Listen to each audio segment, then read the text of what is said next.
Waalaikumsalam warahmatullahi wabarakatuh. Alhamdulillah. Innal hamdalillah nahmaduhu wa nasta'inuhu wa nastaghfiruh wa na'udzu billahi min shururi anfusina wa min sayyiati a'malina. Man yahdihillahu fala mudilla lahu wa man yudlil fala hadiya lahu. وأشهد أن لا إله إلا الله وحده لا شريك له وأشهد أن محمدا عبده ورسوله أما بعد فإن خير الحديث كتاب الله وخير الهدي هدي محمد صلى الله عليه وسلم وشر الأمور محدثاتها وكل محدثة بدعة وكل بدعة ضلالة وكل ضلالة في النار. رب اشرح لي صدري ويسر لي أمري واحلل عقدة من لساني يفقهوا قولي. الحمد لله الذي هدانا لهذا وما كنا لنهتدي لولا أن هدانا الله. মোহতারাম হাজরিন, আল্লাহ তাআলার অশেষ মেহেরবানি যে আল্লাহ তাআলা আল্লাহর ঘর মসজিদে আইসা আমার মা বোনরাও আসছেন আল্লাহর ঘরে আইসা তাফসীর শোনার জন্য, কোরআনের কথা শোনার জন্য। আল্লাহ যে কবুল করছেন, যে তৌফিক দিবেন, সেই জন্য দিল থেকে জবান খুলে দিয়ে জোরে সোরে সে রব্বে কারীমের দরবারে একবার কলেমায় শুকরিয়া আদায় করি। সবাই বলি আলহামদুলিল্লাহ। আলহামদুলিল্লাহ। আমরা আমাদের ধারাবাহিক তাফসীর পবিত্র কোরআনের সূরা নিসার 50 নম্বর আয়াত পর্যন্ত আমরা তাফসীর করছি। আজকে 51 নম্বর আয়াত থেকে শুরু হবে। আউযু বিল্লাহি মিনাশ শাইতানির রাজীম। বিসমিল্লাহির রাহমানির রাহিম। ألم تر إلى الذين أوتوا نصيبا من الكتاب يؤمنون بالجبت والطاغوت ويقولون للذين كفروا هؤلاء أهدى من الذين آمنوا سبيلا. 51 নম্বর আয়াত আল্লাহ বলেন, আলাম তারা ইলাল্লাযিনা উতু নাসীবাম মিনাল কিতাব। তুমি কি তাদেরকে দেখো না যাদেরকে কিতাবের একটা অংশ, কিতাব থেকে একটা জ্ঞান তাদেরকে দেওয়া হয়েছিল। ইউমিনুনা বিল জিবতি ওয়াত তাগুত, অথবা তারা ঈমান আনছে জিবতের উপর আর তাগুতের উপর। তাদেরকে দিয়েছিলাম কিতাব আর ঈমান আনছে যে জিবতের উপরে।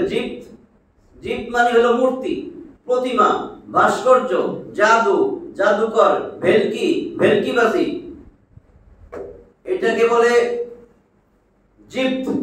এটার উপর ঈমান আনছে।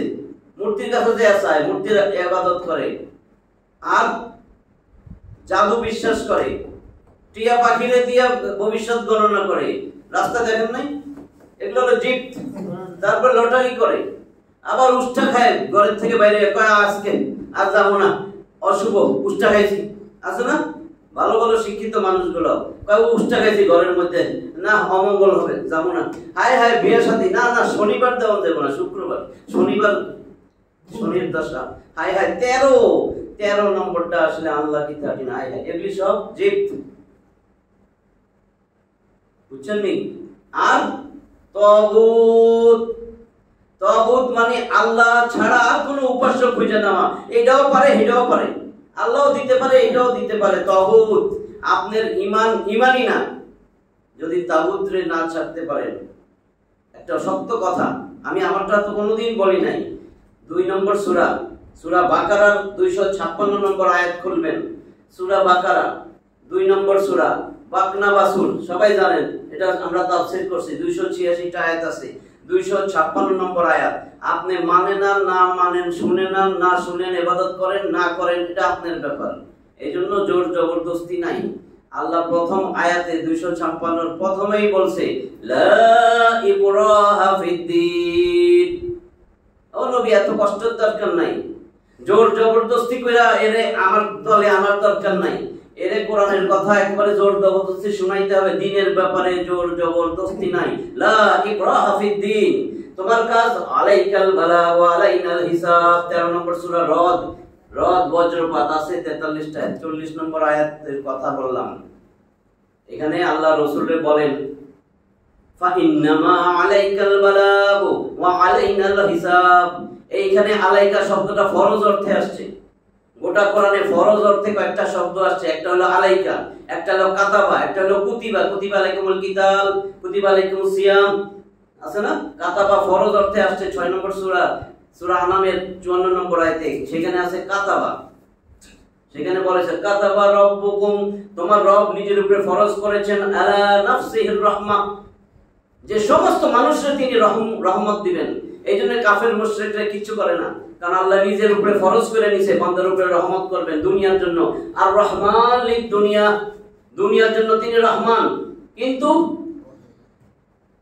আর রহিম লিল আখিরা, আখিরাতে রহিম। ওইখানে মুমিন ছাড়া আল্লাহ কারোর দিকে তাকাবেন না, কথাই বলবেন না, আল্লাহর শেষ কাহার হয়ে যাবেন। দুনিয়াতে দেখেন না কাফের মুশরিক আরাম করতেছে, একেবারে সবচেয়ে এলন মাস্ক কত ধনী, সে মনে করছে কত জানি আমি ধনী, আমারে কত মানুষে কত কিছু কয়, কিন্তু সে এই টাকা পয়সা উপার্জনের জন্য আল্লাহর জান্নাতের কামই করার সময় নাই। কিন্তু ওই সময় কাঁদতে থাকবে, হায় হায় আমি তো সবচেয়ে বড় বোকা ছিলাম, আমার সময় যে গেলই গা জীবন থেকে। যে খালি টাকা পয়সা অর্জনের জন্যই, বাড়ি গাড়ি করার জন্য সময় নষ্ট করতেছে, এরপরে মরে গেলে আর কিছু আমলের সময় আছে তার না? মরার পরে আবার করবে কবরের জিন্দেগিতে, ওইখানে ওই পারে যে আল্লাহ এত দুনিয়া নাই, ছেলে মেয়ে বউ বাচ্চা নাই, এইবার আমি তোমার ইবাদত শুরু করলাম, এরকম আছে। এরপরে দেখেন 256 লা ইকরাহা ফিদ্দিন। এরপরে আল্লাহ বলেন নিশ্চিত দিয়া, অবশ্যই অবশ্যই, কদ নিশ্চয়ই, নিশ্চিত ভাবে জেনে রাখো, কদ তাবায়্যানার রুশদু মিনাল গাই।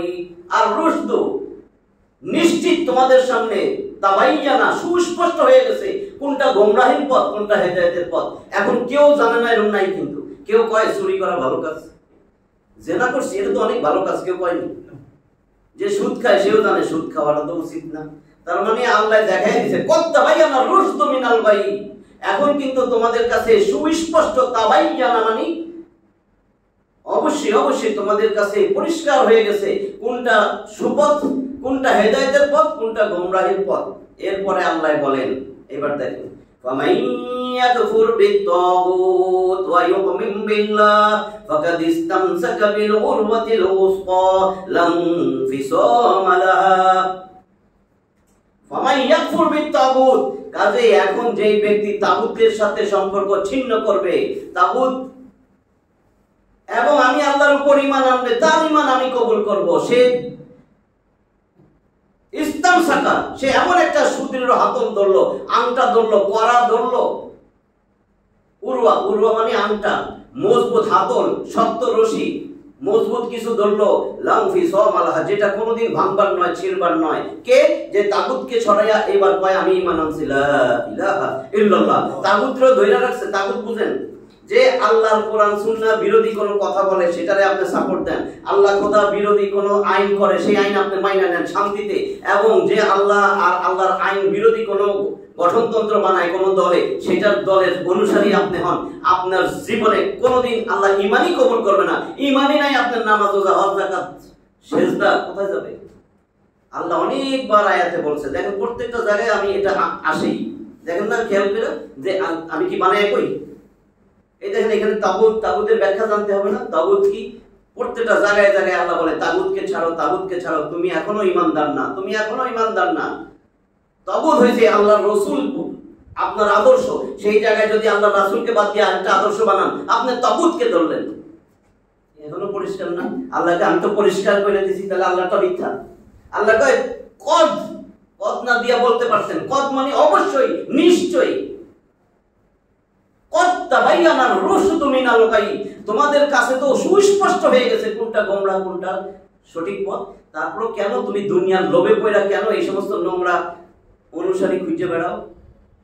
তুমি তো তাগুতকে ধরছো যে আমি আল্লাহর আইনের বিরুদ্ধে আইন বানাইতেছে। আল্লাহর বিরুদ্ধে আইন বুঝেন নাই? আল্লাহর সংবিধানের বাইরে সংবিধান বানাইতেছে। আপনি দুর্বল, আমার মতন দুর্বল, আপনি পারেন না কিছু করতে, আপনি ওটা মানেন কেন? এটা কইতে পারেন না সবার সামনে যে যে আমি তো ঘৃণা করি ভাই, আমি মানি না, আমি তো এই জন্যই তো দেখেন না এই নেতার পিছে ঘুরি না, আমি তো এই জন্যই নেতাকে ছাড়ছি, আমি তো রসুলকে সবার সামনে ঘোষণা দিছি, আমার রসুল আল্লাহর রসুল, আমার নেতা আল্লাহর রসুল, আমি তো ঘোষণা দিছি, আমি তো দুর্বল। আপনি যদি সেই দুর্বল হন, ওই হুজাইফার মতন, হুজাইফা তো এখন একেবারে নাবালক মানে দুর্বল, হুজাইফার মতন ঘোষণা দেন আমার নেতা তোমার নেতা নবী মোহাম্মদ মুস্তাফা, শেষ। এটাই তো আপনার জন্য যে আমি সুস্পষ্ট আল্লাহ তোমার রাস্তায় আছি, তোমার নেতারে ধরছি, তাগুতকে লাথাইছি, তাগুতকে বিসর্জন দিছি, তাগুতকে দিল থেকে সরাইছি। তারপরে আল্লাহ বলবে এইবার তুমি ইমানদার, আসো আসো, সেজদা দিছো না? হ্যাঁ আল্লাহ সেজদা দিছি। তুমি কই যাও? কই আমি উমরা করতে যাই। কেন যাও? কই আল্লাহ রাসূলের ওই ঘরে যাই। ওই ঘরে যাইয়া তারপর আয়েশা কি করো তুমি? এটা তুমি না প্রতিদিন বলো ইহদিনাস সিরাতাল মুস্তাকিম, আমার সিরাতে মুস্তাকিম দেখান। তো সিরাতে মুস্তাকিম কোথায় পাওয়া যায়? সিরাতে মুস্তাকিম তো আল্লাহ রাসূলকে ধরবা, কোরআনকে ধরবা। আল্লাহ রাসূল বলে গেছে না 81 দিন পরেই মারা গেছেন, 80-81 আরাফার ময়দানে শেষ একবারই হজ করছেন। বিদায় হজের ভাষণে তিনি কাবার সব সাহাবীদের সামনে দাঁড়ায় বলতেছিলেন, যারা তৌফিকুম আমরাইন লাম তাদিল্লু মা তামাসসাকতুম বিহিমা কিতাবাল্লাহি ওয়া সুন্নাত রাসূলি। আমি তোমাদের মাঝখানে দুইটা জিনিস ছাইরা যাইতেছি, এই দুইটা জিনিস ধইরা রাখবা, একটা আবু বকর একটা ওসমান। নাকি তাহলে আপনি কারে ধরেন? কি এর পীর সাহেব ধরেন? আপনি একটু বুঝেন। আবু বকরের থেকে একটা পীরের নাম বলেন বা একটা কাবার ইমামের নাম বলেন যে আবু বকর থেকে বড় ইমানদার, একটা বলেন। কাবার ইমাম বলেন এবার, এত মানুষের সামনে নামাজ পড়ে আসেনি। তা আল্লাহ রসুলের সামনে কিন্তু আবু বকর, ওসমান, আলী সব দাঁড়ানো। আল্লাহ রসুল বলতে পারতেন তারা তৌফিকুম আমরাইন লাম তাদিল্লু মা তামাসসাকতুম আবু বকর ওয়া উসমান। বুঝছেন এখানে কি শব্দটা আছে? লাম তাদিল্লু মা তামাসসাকতুম বিহিমা কিতাবাল্লাহ, আল্লাহর কিতাব, ওয়া রাসূলিহি ওয়া সুন্নাত রাসূলি, এবং আল্লাহর রাসূলের যে সুন্নাত মানে আমি নবীর সুন্নাত। পরিষ্কার কত্তাবায়ানা রুশদু মিনাল্লাহি, আল্লাহ কয় আমি তো পরিষ্কার করে দিয়েছি। পরিষ্কার কখন করলেন? এই যে আয়াতটি তো এই রাসূলের মুখ দিয়ে তো পরিষ্কার করে দিয়েছে। তুমি যে ইমানদার, তুমি যে নামাজ, কেন কষ্ট লাগে না যে উযু করলাম, নামাজ পড়লাম, শীতেও নামাজ পড়ি, হজ করি, ওমরা করি, মানুষের কাছে কি কমু? তাহলে কেন আমার দিলটা, কেন দুনিয়া আমার এইভাবেই ধরছে, দুনিয়া আমার পেছায় এইভাবেই ফেলাইছে, আমি মরবো না? মরার পরে আমি কি জবাব দেবো? আমি তো বেঈমান হইয়া মরবো। বেঈমান কেন? কারণ আমি যদি ওই করতে করতে ওই রাসূলের নেতা না বানিয়ে নেতা ডাকতে ডাকতেই ওইটাকে সাপোর্ট দিতে দিতে মরে যাই। কত মানুষ মরতেছে না? তারপরে আমরা যাই কই বিসমিল্লাহি ওয়া আলা মিল্লাতি রাসূলিল্লাহ। ও তার মানে কি? হে আল্লাহ, যেই দলের অনুসারী ছিলাম আমার নেতাই কিন্তু তোমার রাসূল, তুমি ভুলে গেছো। ও আল্লাহ, তুমি আসলে ভুলে গেছো, ওই লোকটা কিন্তু আল্লাহর রাসূল ছিল। নাকি আপনার নেতা কি আল্লাহর রাসূল? আল্লাহর রাসূলের অনুসারী? ধরেন আল্লাহর রাসূল নাই, আপনি একটা নেতা ধরছেন, কোনো অসুবিধা নেই, ওইটা কি আল্লাহর রাসূলের অনুসারী? আল্লাহর রাসূলের ডুপ্লিকেট হবে, তারপরে তো আল্লাহর রাসূলের অনুসারী। সে কোরআনে ভালাই দিছে, সে এমন এমন কথাও বলতেছে যেটা কুফরি মতবাদ। সে কোনোদিন পশ্চিম দিকেও ফিরে দেখলো না, মানুষ আসলে মানুষের দেখায় নামাজ পড়ে, আছে না নেতা। এটা কি জন্য ছাড়তে পারি না? দুনিয়া না? ভালো করে চিন্তা করে দেখেন। এখানে আসছে দেখে আমি কইলাম তাগুত বোঝানোর জন্য এতগুলা কথা কইছে। ওখানে বলছে সেই তো ইমানদার যে তাগুতকে ছাড়লো, ওয়া ইউমিন বিল্লাহ, এবার বলে আল্লাহ আমি ঈমান আনছি।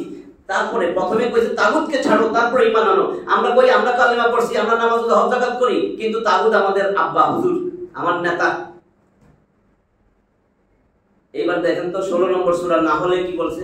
16 নম্বর সূরা নাহল, মৌমাছি 128টা আয়াত পাইবেন ওইখানে। 36 নম্বর আয়াতে যায় দেখেন আল্লাহ বলতেছেন যে আমি তো আবার এখানে আরেকটা আছে লামে তাকিদ।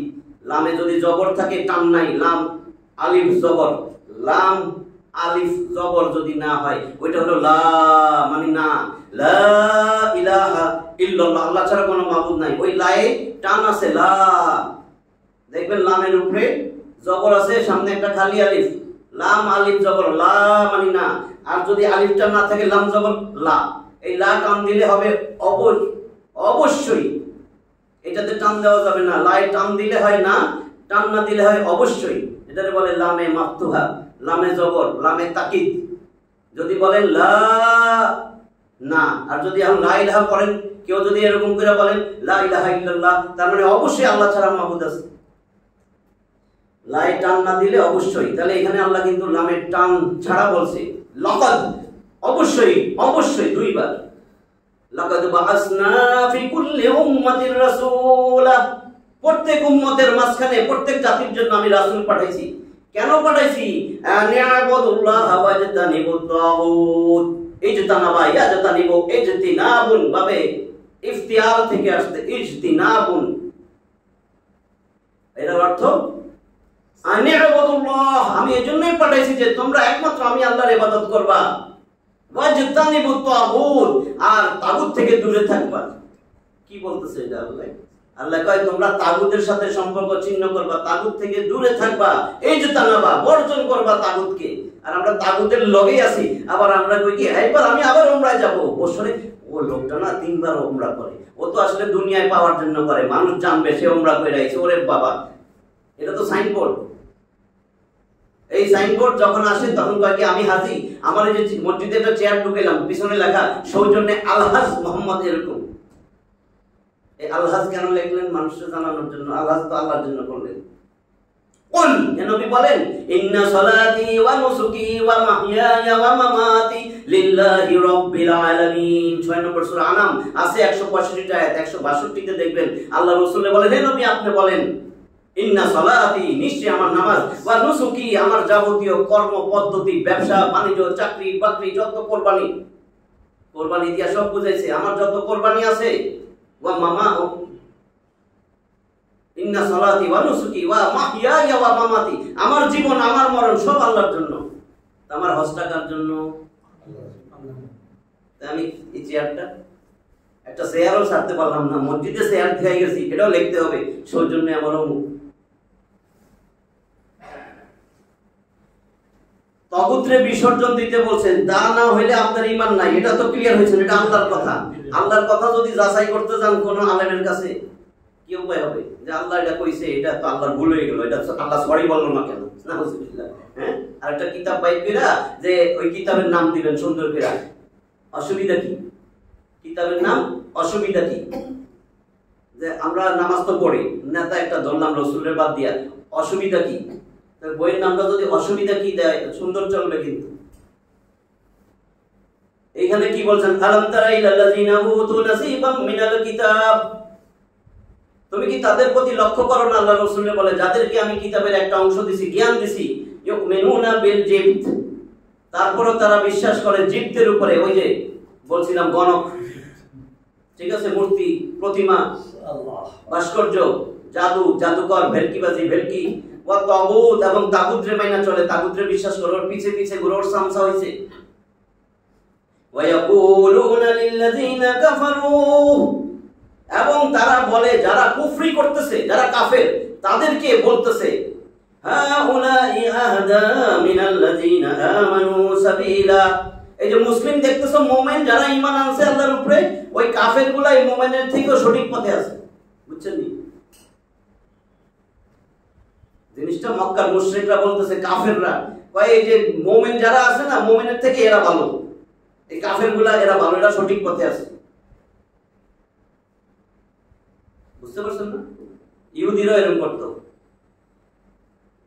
যারা মুমিন তাদের থেকে ওই কাফেরগুলা বলে ভালো পথে আছে।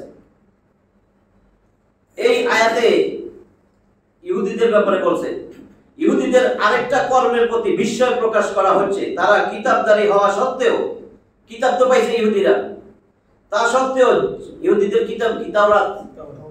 তা সত্ত্বেও তারা জিবত, মূর্তি, গণক, জাদু, জাদুকর, যা বলছি, এবং তাগুত, মিথ্যা উপাস্য, এর উপর বিশ্বাস রাখে, এবং মক্কার কাফেরদেরকে মুসলিমদের চেয়ে বেশি হেদায়েতপ্রাপ্ত মনে করে ইহুদিরা। এই জন্য আল্লাহ বলছে, ইহুদি মুশরিক বন্ধু হইতে পারবে না তোমাদের। আমরা আল্লাহটাও অবিশ্বাস করে বন্ধু বানাইতেছি, আমগো এত মায়া মহব্বত যে দিলের ভিতরে এত বন্ধুত্ব। আল্লাহ ভুল কইছে, নাউজুবিল্লাহ। উল্লেখিত সব অর্থে জিব শব্দ ব্যবহার হয়। একটা হাদিসে আসছে, পাখি উড়াইয়া এবং রেখা টাইনা শুভ শুভ নির্ণয় করা জিবতের অন্তর্ভুক্ত আছে না? একটা রেখা টানে, পাখি উড়াইয়া দিয়া রেখা টানে, এগুলো দিয়া আবার শুভ অশুভ নির্ণয় করে। একটা অনুষ্ঠান করলেন, ফাঁকি উড়াই দিয়া, করে না? কি সুন্দর, আমার নেত্রী, আমার নেতা ফাঁকি একটা উড়াই দিয়া, ভিতা কাইটা, কি সুন্দর, শুভ। এটার জন্য এখন শুভ হবে, দেশের শুভ হয়েছে জনগণের। ব্যাংখালি বায়ের নিচে এক নোক্তা, কয় না?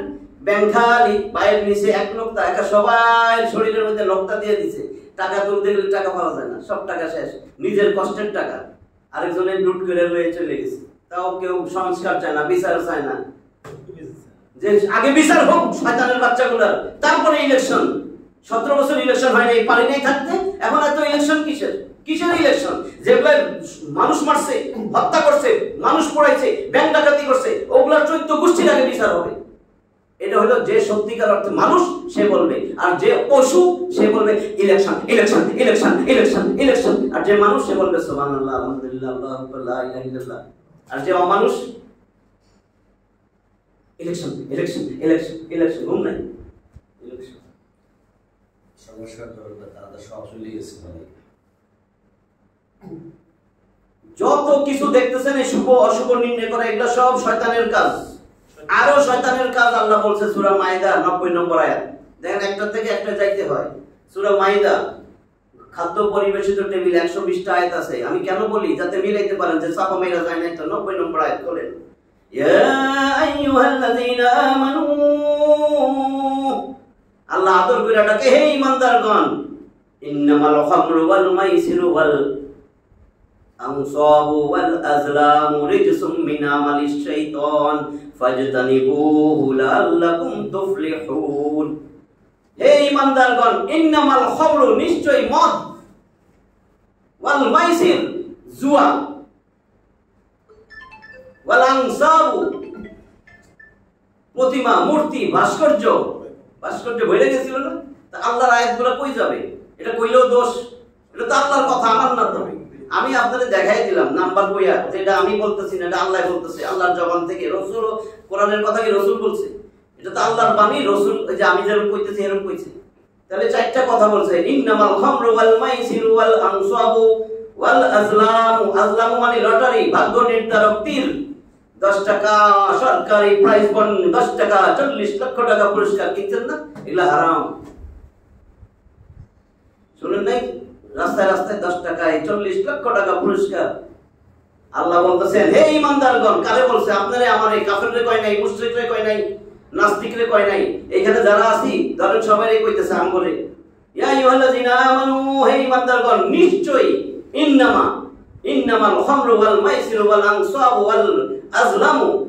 এরপরে বলছেন, মদ, জুয়া, ভাস্কর্য, মূর্তি, এগুলা যে বানাইতেছো, এই যে লটারি ফটারি, এগুলা যে করতেছো, রিজসুম মিন আমালিশ শাইতান, এগুলা কিন্তু শয়তানের কাজ। তো এগুলা যে করছে, সে তো শয়তান, আল্লাহ কইছে। তো সেই শয়তানরে ছাড়তে পারতেছেন না। শয়তান আপনার নেতা, শয়তান আপনার নেত্রী। আপনি হজ করেন, উমরায় যান, কোনো লাভ আছে? এই টাকাটা গরিবরে দেন, লাভ হইব। রিজসুম মিন আমালিশ শাইতান। এরপরে আল্লাহ বলেন, যদি তুমি সফলতা চাও, ফাজতানিবুহু, এইগুলা বর্জন করো, এগুলা থেকে দূরে থাকো। আবার বলে ইজতানাবা ইয়াজতানিবু, ওইখানেও আসছিল ফাজতানিবুহু, অতএব এগুলা বর্জন করো, লাআল্লাকুম তুফলিহুন, তাইলে তুমি সফল কাম হইবা। কয় সফলতা চাই, আল্লাহ তোমার জান্নাত চাই, আল্লাহ তোমার জান্নাত চাই। আল্লাহ কয় তাগুতকে ছাড়। কয় না আল্লাহ, ওইটা যে আমার আব্বা, ওটা যে আমার নেতা, ওইটা যে আমার ছোট ভাই, ওটা যে আমার চাচা, তাই না? কারো না আব্বা খালু, আব্বা খালু ফুফা, কারো স্বামী, তাগুদের সাথী, কিন্তু নেতা কারো স্বামী। ওর তো কি বলবো, বুঝছে না? যা মন চায় করেন গিয়া, লা ইকরাহা ফিদ্দিন, জোর জবরদস্তি নাই, যা মন চায় করেন গিয়া।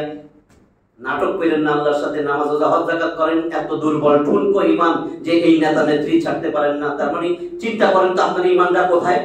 আল্লাহর কথা ডাইরেক্ট শুনতেছেন না। এখানে কি বলছে? এগুলা সব শয়তানের কাজ। ইহুদিদের মধ্যে এর প্রচলন ব্যাপক ছিল। তাগুদের একটা অর্থ শয়তানও করা হয়েছে। আসলে বাতিল মাবুদের পূজা করা অর্থই হলো শয়তানের আনুগত্য করা। কাজেই শয়তান অবশ্যই তাগুদের মধ্যে শামিল। 52 নম্বর আয়াত দেখেন, উলাইকাল্লাযীনা লা'আনাহুমুল্লাহ, এরাই তারা যাদেরকে আল্লাহ লানত করেছেন। আমরা তো মনে করছি লানত কই দেখি না কেন, এই ইহুদিদের জন্য লানত করছে।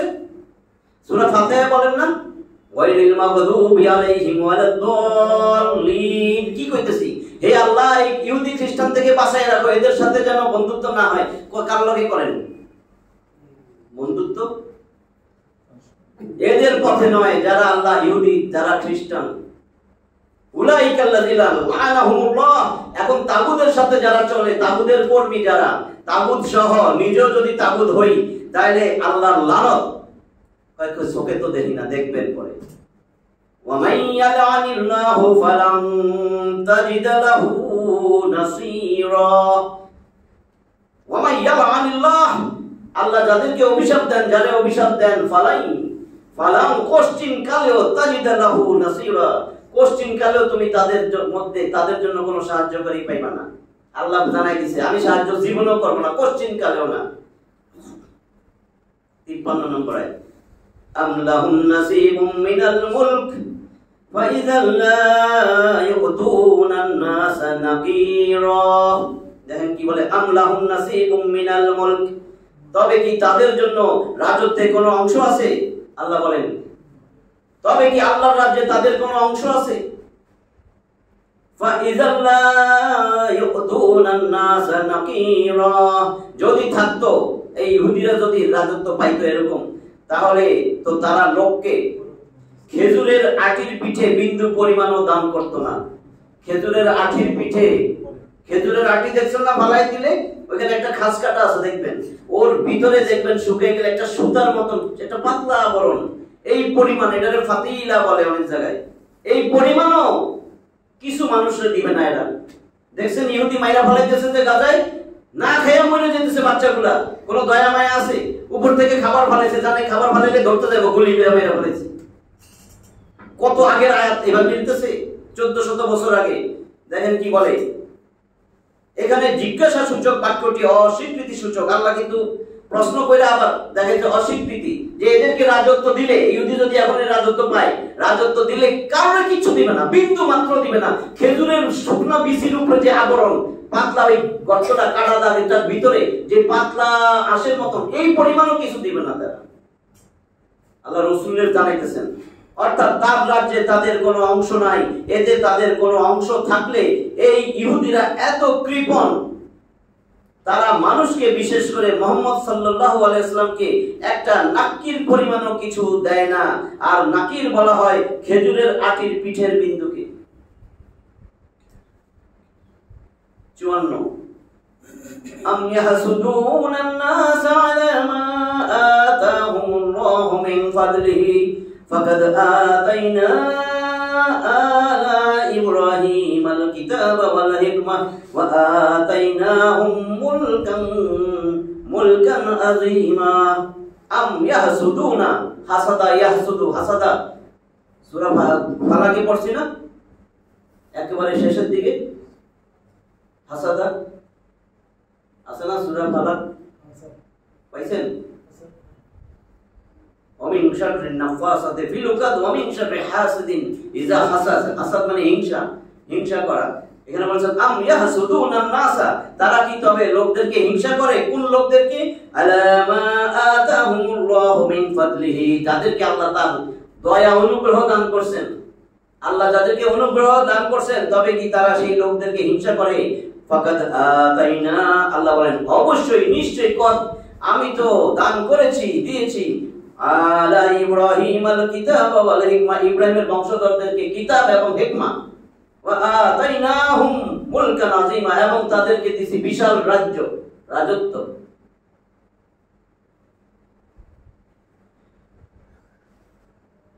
মহান আল্লাহ বনি ইসরায়েলদেরকে বাদ দিয়া অন্যদের মধ্য থেকে সর্বশেষ নবী কেন বানাইলেন? ইহুদিদের প্রশ্ন, কেন অন্য বংশ থেকে বানাইছে? আমরা বনি ইসরায়েলের, এখান থেকে আসবে নবী।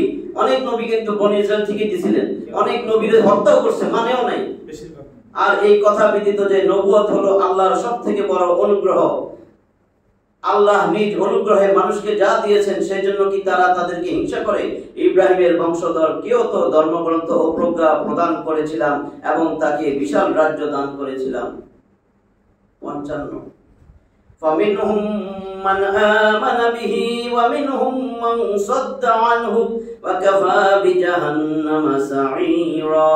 দেখেন কি বলে, فمنهم, অতঃপর তাদের মধ্য থেকে, মান আমানা বিহি, কিছু লোক ঈমান আনছিল।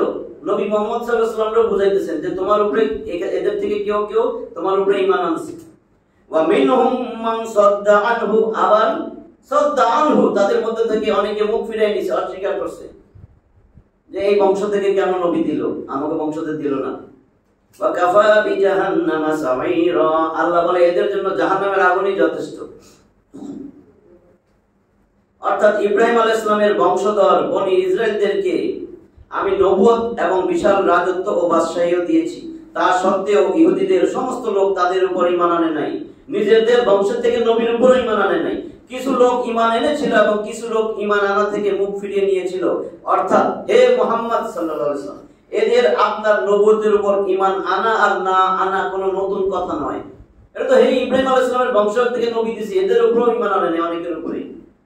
ওদের ইতিহাস তো নবীদেরকে মিথ্যা জ্ঞান করায় পরিপূর্ণ, এমনকি নিজেদের বংশ উদ্ভূত নবীদের উপরও তারা ঈমান আনে নাই।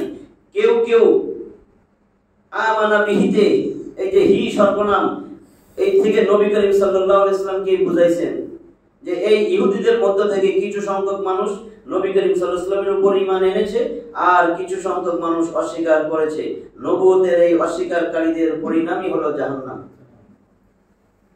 এবার 56 দেখেন, ঈমান বাড়ানোর একটা আয়াত। ইন্নাল্লাযীনা কাফারু বিআয়াতিনা সাওফা নুসলিহিম নারা। ইন্নাল্লাযীনা কাফারু বিআয়াতিনা, নিশ্চয়ই আল্লাহ জোর দিয়ে বলতেছেন, নিশ্চয়ই যারা আমার এই আয়াত, আমার এই কোরআনের আয়াতগুলোর প্রতি সন্দেহ করে, মিথ্যা প্রতিপন্ন করে, কুফরি করে, অস্বীকার করে, সাওফা নুসলিহিম নারা, অতি সত্য তাদেরকে আমি জাহান্নামে প্রবেশ করাবো, জাহান্নামে নিক্ষেপ করব, জ্বালাবো জাহান্নামের আগুন দিয়া। কুল্লামা নাদিজাত জুলুদুহুম বাদদালনাহুম জুলুদান গায়রাহা লিয়াযুকুল আযাব ইন্নাল্লাহা কানা আজিজান হাকীমা। কুল্লামা নাদিজাত জুলুদুহুম, যখন জাহান্নামের আগুনে ফেলাবো সাথে সাথে তাদের চামড়া জলসেয়া যাবে, যখনই চামড়া জলসেয়া যাবে সাথে সাথে আমি নতুন চামড়া দিব, যাতে করে সে আযাবের স্বাদ গ্রহণ করতে পারে। এই আয়াত বিজ্ঞানীর মাথা খারাপ করে ফেলেছে। বৈজ্ঞানিক গবেষণা করতে করতে করতে করতে করতে করতে 1450 বছর আগে কিভাবে কোরআন এটা বলতে পারে? এটা তো মানুষের লেখা নয়, নবী মুহাম্মদ সাল্লাল্লাহু আলাইহি ওয়াসাল্লামের পক্ষে সম্ভবই না, কোন মানুষের পক্ষে। যেটা মাত্র সম্প্রতি আবিষ্কার হয়েছে যে মানুষের চামড়ার নিচে প্রায় 3.5 মিলিয়ন 35 লক্ষ পেইন রিসেপ্টর আছে। পেইন রিসেপ্টর যেটা ব্যথা অনুভব করে, আমরা যে ব্যথা পাই, এটা চামড়ার নিচে। চামড়া যদি জ্বলছে যায় এই রিসেপ্টর গুলো পুড়ে যাবে, এরপরে ব্যথা নাই। যদি গোস্তে ধরে যায়, গোস্তে পছন্দ ড্রেসিং করা যাবে, রোগী চুপ করে থাকবে, বোধ শক্তি নাই। চামড়া যতক্ষণ পর্যন্ত চামড়ার মধ্যে ক্ষত আছে ততক্ষণ পর্যন্ত, এই জন্য বার্ন যারা পুড়ে যায় এই রোগীগুলোর ড্রেসিং করলে এরা ডাক্তারের ঘুষায় লাথি মারে, এত ব্যথা। বুঝতে পারছেন? বৈজ্ঞানিকের মাথা খারাপ। 1450 বছর আগে কোরআনে কিভাবে এটা থাকে? থাইল্যান্ডের বিজ্ঞানী, তিনি কিন্তু চাংমাই ইউনিভার্সিটির অ্যানাটমির চেয়ারম্যান। অ্যানাটমি মানে মানুষের দেহ গঠন, কঙ্কাল। এইটার চেয়ারম্যান প্রফেসর তাজ সেন, চাংমাই ইউনিভার্সিটি আছে থাইল্যান্ডে। এইটার চেয়ারম্যান, অ্যানাটমির বিভাগের চেয়ারম্যান প্রফেসর তাজ সেন, সে বিশ্বাসই করতে চায়নি প্রথমে যে কোরআনে এই আয়াতটা আছে। এত বছর গবেষণা করে আমরা বাইর করলাম এটা কোরআনে আছে। তখন এই আয়াত নিয়ে গবেষণা করতে করতে দেখে আরে তার সমস্ত বৈজ্ঞানিক যে তথ্য সব এটার সাথে মিলা যায়। অতঃপর তিনি সৌদি আরবের 8ম মেডিকেল সম্মেলনে যোগ দিছে। সেখানে কোরআন সুন্নাহ বৈজ্ঞানিক ভিত্তিক এই আলোচনা চলতেছিল। সেখানে অংশগ্রহণ কইরা ঘোষণা করে দিছে লা ইলাহা ইল্লাল্লাহ। এই সেই আয়াত যেটা তার মাথা খারাপ করে দিয়েছে। কুল্লামা নাদিজাত জুলুদুহুম বাদদালনাহুম জুলুদান গায়রাহা। কুল্লামা মানে যখনই, নাদিজাত জলসে যাবে, জুলুদুহুম তাদের চামড়াগুলা, বাদদালনাহুম আরবিতে বদল মানে পরিবর্তন, আমরা তো বদল বুঝি। বাদদালনাহুম তাদের এই চামড়া আমি পরিবর্তন করে দিব নতুন চামড়া দিয়া। বাদদালনাহুম জুলুদান গায়রাহা লিয়াযুকুল আযাব, যেন আযাবের স্বাদ গ্রহণ করতে পারে। চামড়া পুড়ে গেছে, এখন তো আযাব বন্ধই দিব, ব্যথা পাইব না, আবার নতুন চামড়া, আবার নতুন চামড়া। শতবার একদিনে দৈনিক শতবার চামড়া চেঞ্জ হবে। আল্লাহ বলতেছেন সূরা নাবায় দেখবেন, সূরা নাবা 78 নম্বর সূরা 40টা আয়াত আছে। নাবা মানে সংবাদ, মহা সংবাদ। এর 30 নম্বর আয়াত আল্লাহ তখন বলবে ফাযুকু ফালান নাযীদাকুম ইল্লা আযাবা। আজকে তোমাদের আযাব আমি ক্ষণে ক্ষণে বৃদ্ধি করব, বিভিন্ন রকমের স্বাদ পাইবা। একটা বেতের বাড়ি দিলে এক রকম লাগে না, আবার দিলে একবার এক এক স্বাদ। জান্নাতীরা যেরকম একবার ফল খাইবো, এই ফলটার পরে স্বাদ আরো বাড়তে থাকবে। একটা পেয়ারা একটা কামড় দিবেন, পরের কামড়ে আরেক রকম স্বাদ। তো জান্নাতীরা জাহান্নামীরা এরকম, একটা আযাবের পরে আযাবের পরে চামড়া যে জলসে যাবে, এরপরে যখন আবার নতুন চামড়া দিবে, এরপরে স্বাদ বুঝছেন না কেন কয় আল্লাহ স্বাদ? সেই শাস্তি, আল্লাহর গজব আরো বাড়তেই থাকবে, ক্ষণে ক্ষণে বাড়তেই থাকবে। এটাই আল্লাহ বলছেন ফাযুকু, অতএব স্বাদ আস্বাদন করো, ফালান নাযীদাকুম ইল্লা আযাবা, আমি তো ক্ষণে ক্ষণে আযাব বৃদ্ধি করতেই থাকবো। আল্লাহর এগুলো আমরা ভালো লাগতেছে না, মনে হয়েছিল প্রজ্ঞা, এটাও মনে হয় পুঁথির বই, নাউযুবিল্লাহ, পুঁথির বই পড়তেছি।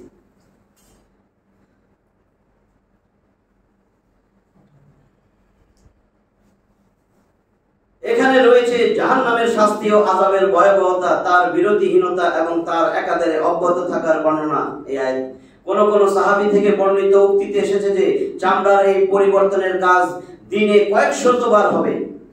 যেহেতু উষ্ণতা ও দগ্ধের জ্বালা ত্বকেই বেশি অনুভূত হয়, তাই মহান আল্লাহর এই ব্যবস্থা। বিভিন্ন হাদিসের বর্ণনা এসেছে যে জাহান্নামীরা জাহান্নামে এত মোটা হয়ে যাবে যে তাদের এক কাঁধ হইতে অন্য কাঁধের দূরত্ব হবে দ্রুতগামী সওয়ারির 3 দিনের পথ। ঘোড়া দৌড়াইয়া 3 দিন লাগবে। এবং চামড়ার স্থূলতা, চামড়া এত মোটা হবে 70 গজ, শাস্তি দেওয়া লাগবে না। আর মারির চোয়ালের দাঁত হবে উহুদ পাহাড় পরিমাণ, চোয়ালের দাঁত হবে উহুদ পাহাড়ের মতন। শাস্তি দেওয়ার জন্য এইভাবে বানাইবো। দুনিয়া সুদ ঘুষ খাইছে, একটু স্বাস্থ্য ভালো লাগবে না, কয় আমার বাচ্চাটা শুকনা খায় না, ওইখানে আর কইব না। কিন্তু হ্যাঁ, এখান থেকে সুদ ঘুষ খেয়ে যাইতেছে না, ওইখানে এরকম মোটা হইব, কি স্বাস্থ্য দেখবেন, কি সুন্দর দেখা যায় আপনার স্বামী আপনার স্ত্রীর মোটা ভটকা হইয়া, কি সুন্দর স্বাস্থ্য। ও পোলাপাইন গুলাও যেগুলা স্মার্ট বেশি মহিলা যেগুলা আছে এখন আপনার সামনে, যেগুলা জিন্সের প্যান্ট পরে ঘুরে, ওরে বাবা রে বাবা এত সুন্দর স্বাস্থ্য, খুশি হওয়ার কথা না? যদি আমি আব্বা হই, ওরে বাবা আমার মেয়েটার কি স্বাস্থ্য, দারুণ রে, দুনিয়ার পাই নাই বাবা, মা গো তুমি তো অনেক সুন্দর হয়েছো মা, তোমার স্বাস্থ্য দেখে আমার পুরো প্রাণ বইরে গেছে, তাই না? খুশি হওয়ার কথা না? 57 নম্বর আয়াত والذين آمنوا وعملوا الصالحات سندخلهم جنات تجري من تحتها الأنهار خالدين فيها أبدا لهم فيها أزواج مطهرة وندخلهم ظلا ظليلا। আল্লাহ বলেন ওয়াল্লাযিনা আমানু, যারা ঈমান আনছে, ওয়া আমিলুস সলিহাত, নেক আমল করছে, সানুদখিলুহুম, অতি সত্বর আমি তাদেরকে প্রবেশ করাবো জান্নাত। বহুবচন আতুনাতিন বলছিলাম না, জান্নাতিন তাজরি মিন, জান্নাত সময় ঢুকাবো, তাজরি মিন তাহতিহাল আনহার, নাহরুন এক বচন, নাহরানে দ্বিবচন, আনহার বহুবচন। একটা নহর দিবেন না, দুইটা নহর দিবেন না, আনহার কোটি কোটি, আল্লাহ কতটুকু রাখছে আল্লাহ জানে, এত নহর। আমি হাঁটবো, আমার পায়ের নিচে তো এখন ধুলাবালি মাটি রাস্তা, তখন পায়ের নিচে খালি নহর আর নহর। আমার পায়ের নিচ দিয়ে নহর যাবে, দুধের নহর, পানির নহর, মধুর নহর, শরাবের নহর। এই 4টা পাওয়া গেছে, কিন্তু এখানে অগণিত নহর, আনহার। এটা হলো বহুবচন, জমায় মুকাসসার। খালিদিনা ফিহা আবাদা, সেখানে তারা চিরদিন থাকবে। লাহুম ফিহা আজওয়াজুম মুতাহহারা, আরো সেখানে তাদের জন্য থাকবে পুত পবিত্র স্ত্রীগণ। ওয়া নুদখিলুহুম যিল্লান যালিলা, আরো আল্লাহ বলেন আমি তাদেরকে প্রবেশ করাবো ঘন ছায়ায়। যিল্লান যালিলা মানে হইতেছে চির সুখের জায়গা, এত সুখ কল্পনার বাইরে, সেই জায়গাটারে বলে যিল্লান যালিলা, চির সুখ। কাফেরদের বিপরীত ঈমানদারদের জন্য জান্নাতে নিরবিচ্ছিন্ন যে নিয়ামত হবে, এই আয়াতে তার আলোচনা করা হচ্ছে। তবে ঈমানদার বলতে এমন ঈমানদার ব্যক্তিবর্গ যাদের থাকবে অধিক হারে সৎকর্মের সম্বল। শুধু ঈমান না, শুধু ঈমান আছে আমল নাই, এটা হলো একটা ফুল যেটার কোনো সুবাস নাই, একটা গাছ যার জীবনে কোনোদিন ফল ধরে নাই, এরকম। মহান আল্লাহ কুরআনুল মাজিদ কুরআনুল কারীমের প্রত্যেক স্থানে ঈমানের সাথে সাথে সৎকর্মের কথা উল্লেখ করে এই কথা পরিষ্কার করে দিয়েছেন যে ঈমান আর সৎকর্ম একে অপরের অবিচ্ছেদ্য অঙ্গ। নেক আমল ছাড়া ঈমান হলো ওইরূপ যেরূপ সুবাসহীন ফুল এবং ফলবিহীন বৃক্ষ। সাহাবায়ে কেরাম এবং ইসলামের স্বর্ণযুগের মুসলিমরা এই কথা অনুধাবন করে নিয়েছিলেন, তাই তাদের জীবন ছিল ঈমানের ফল আমল দ্বারা পরিপূর্ণ। সেই যুগে আমলবিহীন বা মন্দ আমলের সাথে ঈমানের কথা কল্পনাই করা যাইত না। পক্ষান্তরে বর্তমানে কেবল মৌখিক জমা খরচের নাম হয়েছে ঈমান। ঈমানের দাবিদারদের ঝুলি নেক আমল থেকে খালি। আবার অনেকে সততা, আমানতদারি, দয়া, দাক্ষিণ্য, অপরের দুঃখ মোচনের কাজ সহ দুনিয়া দেখানোর জন্য আরো অনেক নৈতিকতার এমন কাজ করে যা সৎকর্মের অন্তর্ভুক্ত, কিন্তু ঈমানের মূলধন থেকে সে বঞ্চিত থাকে। ফলে তার এই কর্মসমূহ দুনিয়াতে তার প্রসিদ্ধি এবং সুনামের মাধ্যম সাব্যস্ত হলেও আখিরাতে আল্লাহর নিকট তার কোনো মূল্য নাই, কারণ নেক আমলকে আল্লাহর নিকট লাভদায়ক সাব্যস্তকারী ঈমানই তার মধ্যে নাই। বরং তার নেক আমলের ভিত্তি ছিল, উদ্দেশ্য ছিল পার্থিব স্বার্থ অথবা জাতিগত অভ্যাস ও নৈতিকতা। দুনিয়ার স্বার্থের জন্য দেয়, গরিবের চাউল দেয়, পাউরুটি দেয়, এটাও ভিডিও করে ছাড়ে। হ্যাঁ, আগে দেয় না, আগে ধরেন ভিডিওটা হয়েছে না, এবার ছাড়ে। কি জন্য দাও তুমি এগুলি? আবার যায় 1000 দেয়, গরিবের 500 টাকা দেয়, আবার এটা দেখায় কেন? কি করে কি দেখাও? কারণ সুদের টাকা তো আনছে, দেয় এর কাজকর্ম কি?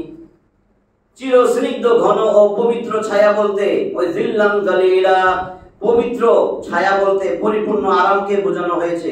একটা হাদিসে এসেছে যে জান্নাতে একটা গাছ আছে যার ছায়া এত সুদীর্ঘ যে এক সওয়ার 100 বছর চলার পরে অতিক্রম করতে পারবে না। এই হাদিস তো অনেকবার শুনছি।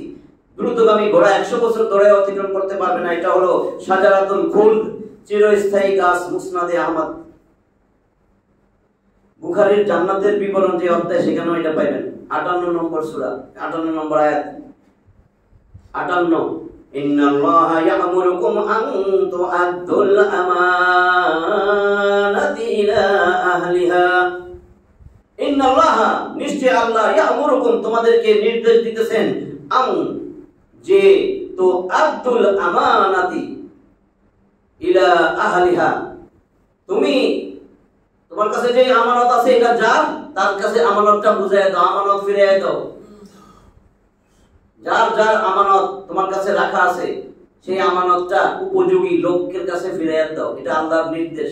আমানত খায়া বলে না, বাইরের বিদেশে ভাই আছে, কয় আমার জন্য জায়গা রাখি, যাই সাথে কি ভাইয়ের হের নামের জায়গা টাকা টুকা দিয়া বাইরে আর আইতেই দেয় না, মাইরেই হলে আসলে ফ্ল্যাটে থাকতে দিচ্ছে, কাগজপত্র বানাইয়া দখল করে ফেলেছে। ভাই তো হের থেকে কাজ করতে করতে আবার বউ এরকম করে, বাইরের থেকে বিদেশ থেকে টাকা পাঠাইতে সব কিছু কইয়া টুইয়া একেবারে আরেক পুরুষ লইয়া বাইতে গেছে। আইসাতে শেষ বিদেশের জীবন। কে কইছে তোমার বিয়া কইরা বউ থুইয়া বাড়ি বিদেশ যাইতে? তোমার যে এক সিল্লা দিতে কইলে তোমার জাম শেষ। 3 দিনে নিতেই পারি না, 3 দিনে চলেন। মা বাপ বউ থুইয়া কই যাও মিয়া? বউ কি ব্যাংকে জমা দিয়ে গেছো? আর বিদেশে যখন জায়গা তখন কি হয়?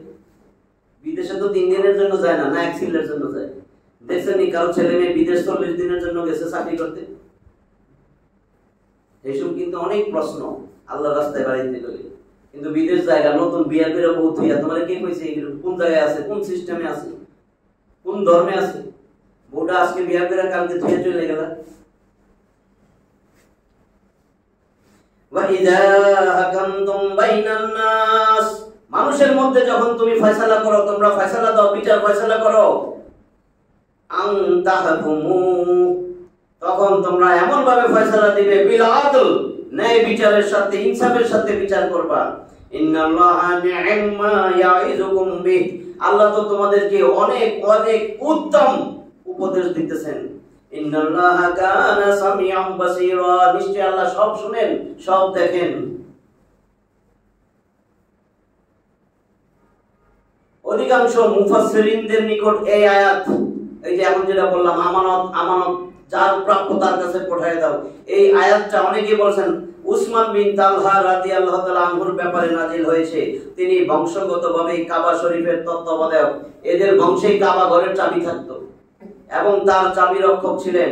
তিনি হুদায়বিয়ার সন্ধির সময় ইসলাম গ্রহণ করেন। হুদায়বিয়ার সন্ধি তো জানেন, ওই সময় ইসলাম গ্রহণ করছে এই উসমান বিন তালহা। মক্কা বিজয়ের পর রাসূল সাল্লাল্লাহু আলাইহি ওয়াসাল্লাম কাবা শরীফে উপস্থিত হইয়া তাওয়াফ আনুষঙ্গিক যত কাজ আছে তাওয়াফের সাথে সব সারছেন। সাইরা এবার উসমান বিন তালহারে খবর দিছে তারে ডাইকে আনো। অতঃপর তার হাতে কাবা শরীফের চাবি হস্তান্তর করে বললেন, এগুলা তোমার চাবি, কারণ এরাই আমানতদার পুরো বংশ। আজকের দিন হলো অঙ্গীকার পুণ্যের দিন। ইবনে কাসির কোন বিশেষ কারণে এই আয়াত অবতীর্ণ হলেও তার নির্দেশ সাধারণ এবং এতে সাধারণ ব্যক্তিবর্গ ও শাসক শ্রেণী উভয়কেই সম্বোধন করা হয়েছে। কোরআনের আয়াত কিন্তু সার্বজনীন। উভয়কে তাকিদ করা হয়েছে যে আমানত সমূহ তাদের প্রাপকের নিকট পৌঁছাইয়া দাও। এতে প্রথমত এমন আমানত শামিল যা কারো কাছে হেফাজতের জন্য রাখা হয়। আমি এখন ভয়ে আছি, আপনার কাছে দিলাম, আপনার ঘরে রাখেন, আমার তো সমস্যা আছে, এরপর আনতে গেছি আপনার না। এতে খেয়ানত না করে চাওয়ার সময় হেফাজতের সাথে যেন তা ফিরিয়ে দেওয়া হয়। দ্বিতীয়ত পদ ও দায়িত্ব, বিভিন্ন প্রমোশন, পদ দায়িত্ব যখন যে ক্ষমতায় আসে, চারটা কইছিল না, চারটা, এখনো চারটা করবে। ইমানদাররা চারটা করে না, নামাজ প্রতিষ্ঠিত আল্লাহ বলছেন। এই দেখেন আবার আসে 22 নম্বর সূরা, সূরা হজ 41 নম্বর আয়াত খুঁজছেন। আল্লাহ কয় আমি যদি ইমানদারদেরকে আমি ক্ষমতা দিয়ে দেই তারা চারটা দফা পালন করবে। আল্লাযীনা ইম্মাক্কানাহুম ফিল আরদ, আমি যদি ইমানদারদেরকে জমিনে ক্ষমতা দেই, আকামুস সালাত ওয়া আতুজ যাকাত ওয়া আতাউজ যাকাত ওয়া আমারু বিল মারুফ ওয়া নাহাউ আনিল মুনকার, তারা যাকাত নামাজ প্রতিষ্ঠিত করবে, সমাজে যাকাত আদায় করবে, সৎ কাজের আদেশ করবে, অসৎ কাজের নিষেধ করবে। যদি ইমানদার এখনো সজাগ না হয়, আরেকটা আয়াত আছে, ইয়া আইয়ুহাল্লাযীনা আমানু কুনু কাওয়ামিনা লিল্লাহ, ও ইমানদার এখনো জায়গা দাও আল্লাহর জন্য, আল্লাহর দ্বীনের জন্য অবিচল থাকো, নাইলে আবার আরেকটা স্বৈর শাসক ফেসিস্ট তোমাদের উপর একটা জালেম আবার দিব, যে জালেম আইসা আবার 4 দফা দিবে। ইমানদার যেরকম 4 দফা দিছে, এই জালেম আবার 4 দফা দিবে। ওর 4 দফা কি? আইসাই দলীয়করণ, বংশীয়করণ, আত্মীয়করণ, ভারতীয়করণ, এই 4টা করবে, মানে আরেক দেশের গোলামি করবে। এটা বেঈমান, এমনি তো এগুলো আসে নাই কথাবার্তা। এইবার দেখেন কি বলে, বুঝাই দিলাম। এখানে দ্বিতীয়ত পদ ও দায়িত্ব যোগ্য লোকদেরকেই যেন দেওয়া হয় আল্লাহর আদেশ। কেবল রাজনৈতিক ভিত্তিতে অথবা বংশ, দেশ ও জাতিগত ভিত্তিতে কিংবা আত্মীয়তা ও কোটা ভিত্তিক নিয়মে পদ ও দায়িত্ব দেওয়া এই আয়াতের পরিপন্থী। তো কোটার বিরুদ্ধে যারা আন্দোলন করছে এরা তো সঠিক পথে আছে, যারা এর বিপক্ষে ওদের থাপড়ায় দেওয়া দরকার। আপনি মুমিন দাবি করেন, নামাজ রোজা হজ যাকাত করেন, আপনি এই কারণে এটার পক্ষে না। দেখেন তো কি লেখা, আমার কথা, কোটা ভিত্তিক, আত্মীয়তা, বংশ, এইসব নিয়মে পদ ও দায়িত্ব দেওয়া এই আয়াতের পরিপন্থী। এতে বিশেষ করে শাসকদেরকে ন্যায়পরায়ণতা বজায় রাখার ও সুবিচার করার নির্দেশ দেওয়া হয়েছে। একটি হাদিসে এসেছে যে বিচারক যতক্ষণ পর্যন্ত জুলুম করে না ততক্ষণ পর্যন্ত আল্লাহ তার সাথে থাকেন, অতঃপর সে যখন জুলুম শুরু করে দেয় তখন আল্লাহ তাকে তার নিজের উপর ছেড়ে দেন। ইবনে মাজাহ 59 তো সবাই জানেন আয়াতটা, ইয়া আইয়ুহাল্লাযীনা আমানু, আবার আমাদেরকে ডাইকা কইতেছে আতিউল্লাহ ওয়া আতিউর রাসূলা ওয়া উলিল আমরি মিনকুম ফা ইন তানাযাআতুম ফি শাইইন ফারুদ্দুহু ইলাল্লাহি ওয়ার রাসূল ইন কুনতুম তু'মিনুনা বিল্লাহি ওয়াল ইয়াউমিল আখির যালিকা খায়রুন ওয়া আহসানু তাওয়িলা। এখন দেখেন এটা নিয়ে অনেক তর্ক বিতর্ক চলে। এখানে পরিষ্কার বলছে ইয়া আইয়ুহাল্লাযীনা আমানু, হে ঈমানদারগণ, আতিউল্লাহ, আতিউ কথাটা আল্লাহর সাথে আছে, রাসূলের সাথে আছে, উলুল আমরের সাথে নাই। আতিউল্লাহ আল্লাহর আনুগত্য করো, ওয়া আতিউর রাসূল রাসূলের আনুগত্য করো, ভিন্ন ভিন্ন। আতিউ দুইটা ক্ষেত্রে স্বতন্ত্র, আল্লাহর আনুগত্য করতে হবে, পুরোপুরি রাসূলেরও আনুগত্য করতে হবে। এবার আতিউ শব্দটা নাই। ওয়া উলিল আমরি মিনকুম, এবং তোমাদের মধ্যে যারা শাসক গোষ্ঠী, যারা আলেম ওলামা, যাদেরকে দায়িত্ব দেওয়া হয়েছে, যারা কর্তৃত্ববান, তাদেরকে তোমরা তাদের আনুগত্য করো। ব্যাখ্যায় কি, যেই শাসক গোষ্ঠী, যেই নেতা নেত্রী, যেই আলেম ওলামা কোরআন সুন্নাহর বাইরে কথা বলে না, আল্লাহ আল্লাহর রাসূলকে সম্পূর্ণরূপে আতিউল্লাহ ওয়া আতিউর রাসূল, একটা পুরোপুরি আল্লাহর আনুগত্য করে, রাসূলের আনুগত্য করে, তাদের কথা বলা হয়েছে। তাদের বিপক্ষে যারা আছে তাদেরকে মানাটাও তোমার জন্য গুনাহ। বুঝছেন না? ফাইন তানাযাতুম ফি শাইইন, যদি তোমাদের মধ্যে কোনো মতানৈক্য দেখা দেয়, ফারুদ্দুহু ইলাল্লাহি ওয়ার রাসূল, তাহলে ফিরে যাও আল্লাহর কাছে, মানে কোরআনের কাছে, রাসূলের কাছে, মানে হাদিসের কাছে। বুঝতে পারছেন? ইন কুনতুম তুমিনুনা বিল্লাহি ওয়াল ইয়াউমিল আখির, যদি তুমি আমি আল্লাহকে বিশ্বাস করো, আখিরাতে বিশ্বাস করো। কত কঠিন কথা! আমি আল্লাহকে যদি বিশ্বাস করো আর যদি আখিরাতে বিশ্বাস করো, তোমাদের মধ্যে যে বিষয়ের মতানৈক্য, আল্লাহর কোরআনের কাছে যাও, আল্লাহর রাসূলের হাদিসের কাছে যাও, আমরা যাই ব্যক্তির কাছে। যালিকা খায়রুম ওয়া আহসানু তাওয়িলা, এটাই তোমাদের জন্য উত্তম এবং পরিণতিতে প্রকৃষ্টতর। পরিণতি তো বুঝছেন, কি পরিণতি করবে? এটাই তোমাদের জন্য উত্তম, এটাই মাইনা চলো, পরিণতিও তোমার ভালো হবে। যদি আমার কথা বুঝেন, আমি এইখানে তাফসীরে যা আছে একবার রিডিং দিয়ে দিই। উলুল আমর বলতে কেউ বলেছেন নেতা এবং শাসকগণ, কেউ বলেছেন ওলামা ফুকাহাগণ। অর্থের দিক দিয়ে উভয় শ্রেণীর মান্যবরদেরকে বোঝানো যেতে পারে। উদ্দেশ্য এই যে প্রকৃত আনুগত্য তো আল্লাহর প্রাপ্য। তিনি বলেছেন, জেনে রাখো সৃষ্টি করা এবং নিদর্শন তারই কাজ। আলা লাহুল খালকু ওয়াল আমর, সৃষ্টি যার আইন চলবে তার, আল্লাহ বলে দিয়েছেন।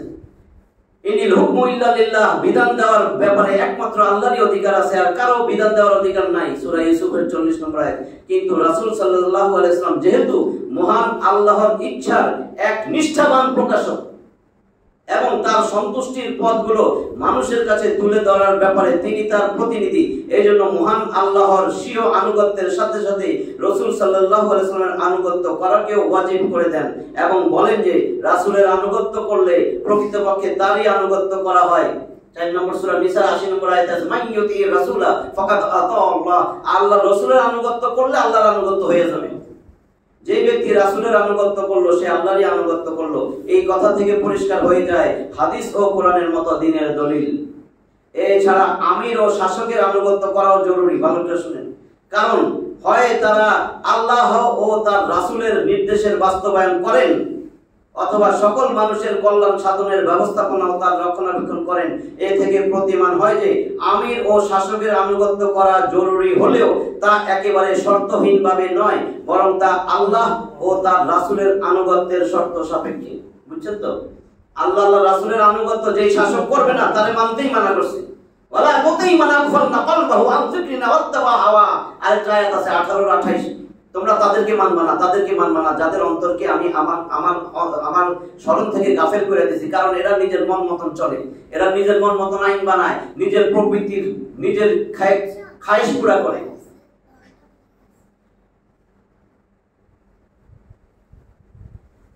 আর এই কারণেই আতিউল্লাহ এর পরপরই আতিউর রাসূল বলেছেন, কেননা এই উভয় আনুগত্যই স্বতন্ত্র ও ওয়াজিব।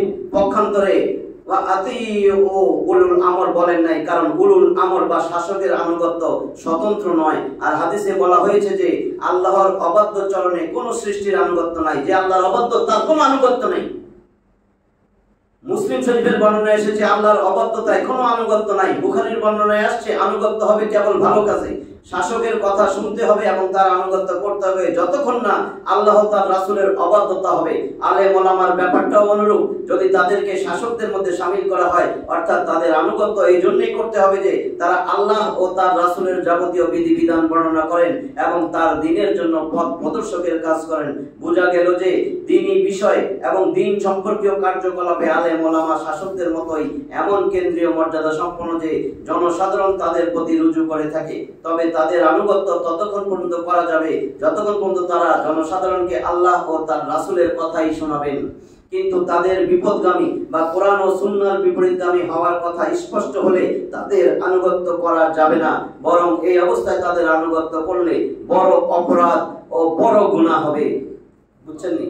আল্লাহর দিকে ফিরিয়ে দেওয়ার অর্থ কোরআনের দিকে ফিরে যাওয়া এবং রাসূলের দিকে ফিরিয়ে দেওয়ার অর্থ হলো সহিহ হাদিসের দিকে রুজু করা।